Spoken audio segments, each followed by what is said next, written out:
Hello story lovers, welcome back to my channel Prema Pallaki part 39.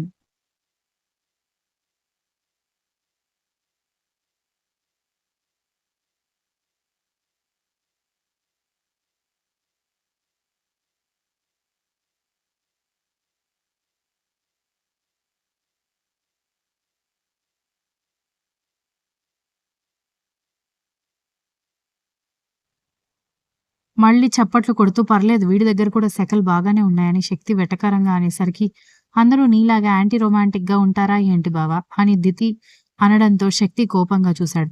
నిజాలు చెప్తే మండుతుందంట అంటూ లోపల గొణుక్కుంటూ కూర్చుంది దితి.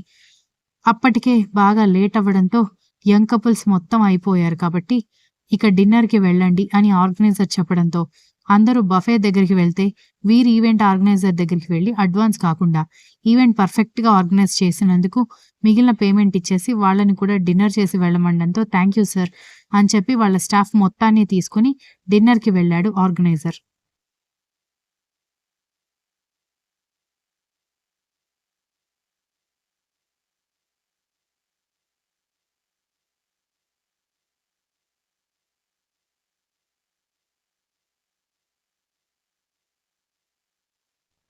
బావ ఈ జిలేబీ సూపర్‌గా ఉంటుంది చూడు అంటూ తన ప్లేట్‌లోది తీసి శక్తికి పెట్టేసరికి భలే పెళ్ళాం దొరికింది శక్తి నీకు. మీ అత్త మీద ఉన్న కోపంతో నీ మరదల్ని మీ నాన్న కోడలుగా చేసుకుంటాడో లేదో అనుకున్నాను గానీ మంచి డెసిషన్ తీసుకున్నాడు. పెళ్ళికి ముందే ఇంత ప్రేమగా చూసుకుందంటే పెళ్ళయ్యాక నిన్ను గుండెల్లో పెట్టుకుంటుందేమో అని రేవతిని దూరపు చుట్టాలైన పెద్దావిడ ఎవరో అనేసరికి శక్తి దితి వైపు 2 నిమిషాలు చూసి వెంటనే చూపు తిప్పుకొని ఆమె పెట్టిన జిలేబీ కాదనకుండా తిన్నాడు. దితి ఆ కాస్త పాజిటివ్ చర్యకి మురిసిపోయి లవ్ యూ బావా అనడంతో ఆ మాటే వినిపించి తడబడుతూ మొహం తిప్పుకుంటే అతని తడబాటు గమనించి నవ్వుకుంది దితి.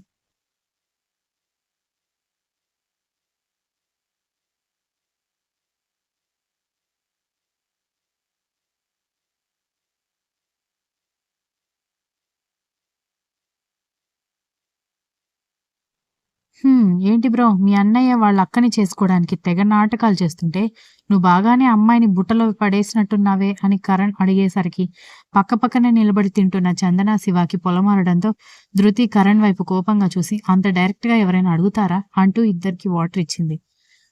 వాళ్ళేదో కొత్త విషయం విని పొలమారలేదు పాప. నిజం కాబట్టే మనకి డౌట్ వచ్చిందని కంగారు పడేసరికి ఇద్దరికి పొలమారింది. అంటూ నిజమే కదా బ్రో అని శివ వైపు చూసి కళ్ళు ఎగిరేయడంతో శివ ఇబ్బందిగా తలదించుకుంటే చందన కూడా ఎటేటో చూస్తూ నిలబడింది.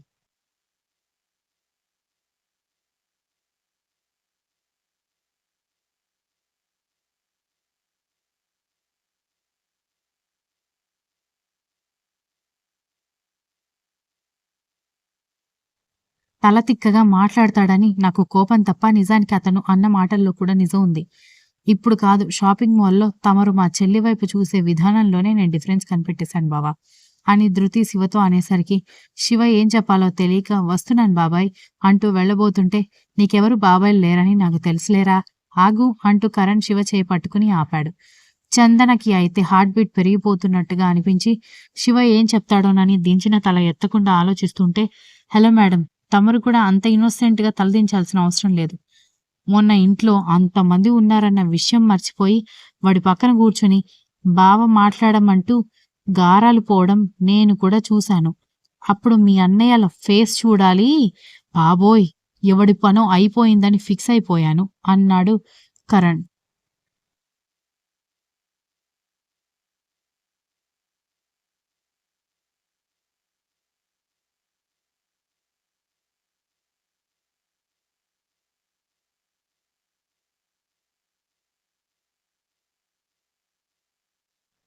కానీ ఆ రోజు వంశీ అన్నయ్య నాకు గంటసేపు లెక్చర్ ఇచ్చి వెళ్ళిపోయాడు. పైగా శివబావతో నేను క్లోజ్‌గా ఉన్న మాట నిజమే కానీ నాకైతే అలాంటి అభిప్రాయం లేదని చందన అక్కడి నుంచి వెళ్ళిపోవడంతో ధృతి బిత్తరపోయి కరణ్ వైపు చూస్తే ఇలా హ్యాండ్ ఇచ్చిందేంటి అన్నాడు. నిజానికి అప్పటి వరకు శివ కూడా చందన మీద ఏదో తెలియని ఫీలింగ్ ఉందని చెప్పబోతూ ఉండగా ఆమె అలా చెప్పి వెళ్ళేసరికి నిజమే బ్రో నాకు కూడా ఎలాంటి ఫీలింగ్ లేదని భోజనం చేయకుండా ప్లేట్ పక్కన పెట్టేసి హ్యాండ్స్ వాష్ చేసుకుని వెళ్ళిపోవడంతో ఏంటి ఇప్పటి వరకు ఇద్దరు ఒక కపుల్‌లాగా ఉండి అంతలోకే మొహాలు అలా పెట్టుకుని వెళ్ళిపోయారు అన్నాడు కరణ్.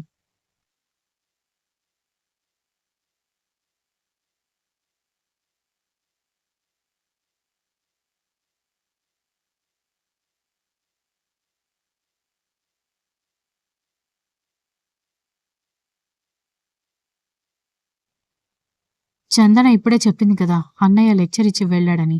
మేబీ అన్నయ్య మాటల వల్ల చందన అలా మాట్లాడి ఉండొచ్చు అంది ధృతి.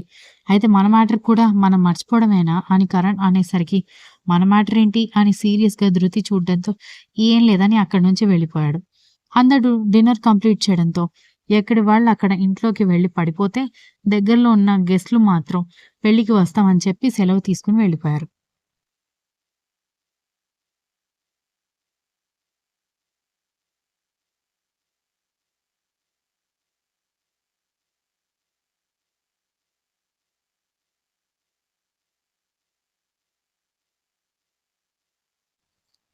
దితి రూమ్‌లోకొచ్చి చేతికున్న గాజులు, మిగిలిన నగలు తీసేస్తూ చెల్లెళ్ళ వైపు చూసేసరికి, ఇద్దరు తూర్పొకళ్ళు, పడమరకి ఒకళ్ళు కూర్చుని సీరియస్‌గా ఆలోచిస్తూ ఉండడంతో, "ఏమైందే?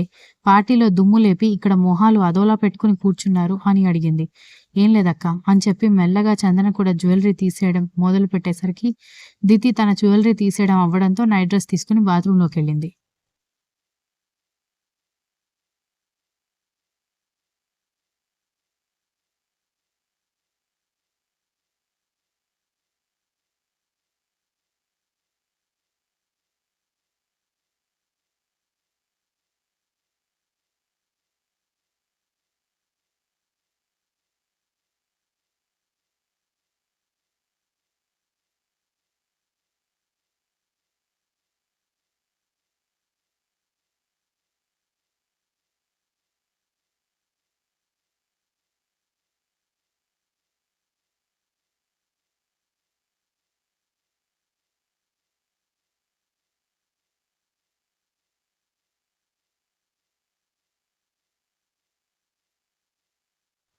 అలా మరొక 2 రోజులు గడిచిపోవడంతో పెళ్లి రోజు కూడా రానే వస్తే అన్ని ఏర్పాట్లు కంప్లీట్ అయిపోయి పెళ్లి కోసం అందరూ సిద్ధమవుతున్నారు. మంగళ స్నానాల ఎఫెక్ట్ వల్ల ఇంకాస్త అందాన్ని సంతరించుకొని చూస్తుంటే చూడబుద్దయ్యేలా ఉన్నారు శక్తి ఇంకా దితి.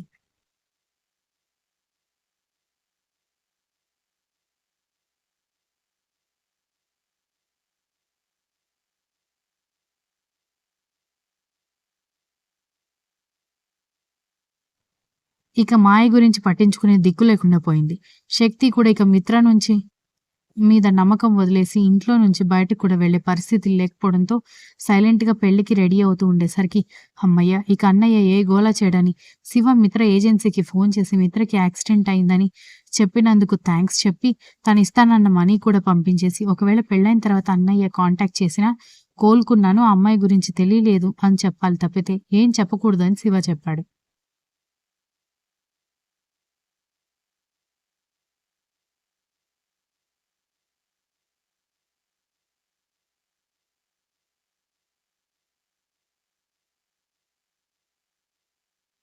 నిజానికి మిత్ర ఆ రింగ్ గురించి తెలుసుకున్నాడు. కానీ శివ వద్దని చెప్పడంతో శక్తికి ఆ విషయం పాస్ చేయాలనున్నా ఇక తప్పక సైలెంట్ అయిపోయాడు. లేకపోతే ఆ విషయం తెలిస్తే మేబీ ఇప్పుడు కథ వేరేలా ఉండేది.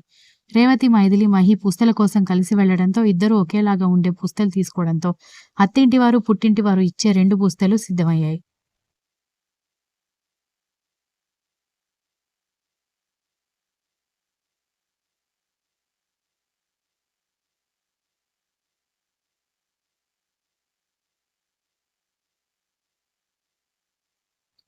నల్ల పూసలు 16 రోజుల పండుగ మంగళసూత్రం మార్పించేటప్పుడు తీసుకుందామని కొత్త మోడల్ ఏమైనా వస్తే ఇన్ఫర్మేషన్ ఇవ్వాలి అని గోల్డ్ షాప్ ఓనర్‌కి చెప్పేసి బయలుదేరారు.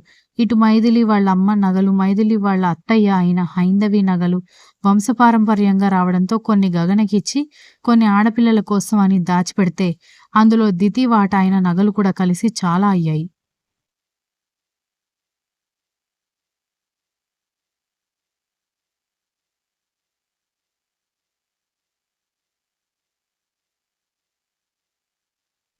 ఇక పెళ్లి సాయంత్రం 7 గంటలకు కావడంతో ముందు రోజు అందరూ ఏర్పాట్లు చూసుకుంటూ అర్ధరాత్రి వరకు ఉన్నారు. అందులో సమ్మర్ కాబట్టి మధ్యాహ్నం ముహూర్తం వద్దని సాయంత్రం పెట్టించారు. Continuous. If you like the story please like, share, comment and don't forget to subscribe.